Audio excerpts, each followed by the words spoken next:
Jennifer Overholser, and I'm really excited to have the opportunity to have my artwork up here with my mom, which is very appropriate since it's during the production of Little Women, which focuses on mother and daughters. And I remember that story from when I was little and my mom reading it to me. And so we have the mother-daughter theme in the play and also in the artwork.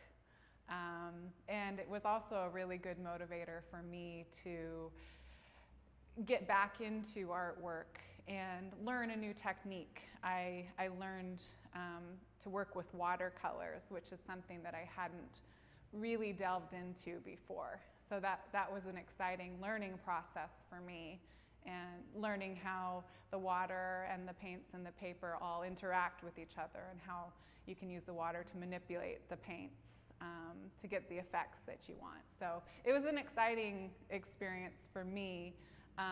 Art has been a big part of my life.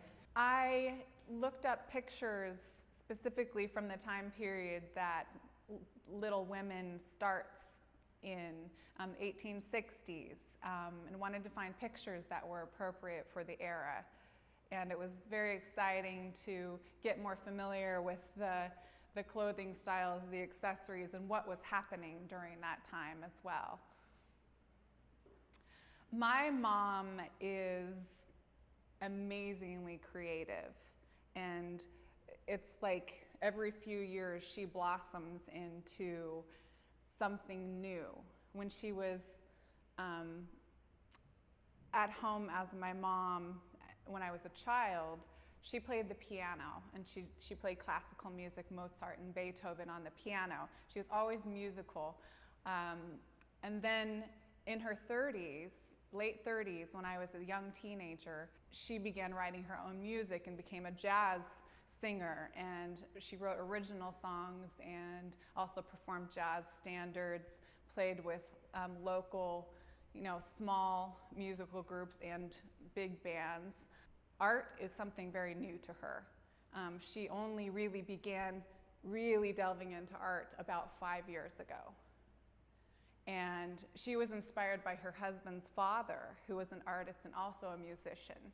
And he was in a care facility, and he taught her how to do watercolors and to draw when she would visit him in the facility. And pretty soon she was staying up till odd hours of the night, just drawing and painting, and to where she felt like she had to do it every day or her day wouldn't be complete.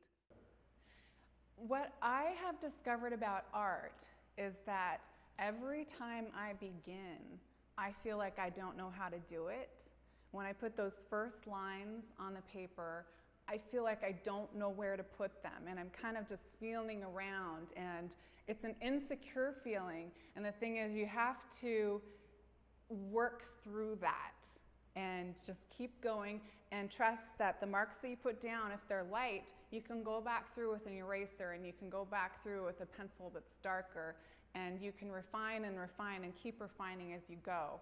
And just because you don't like how those first lines look, you have to keep going. And that is one of the most amazing experiences that I have had with artwork, is going from that initial insecurity to a finished piece, and that feeling of, you know what, I really can do this.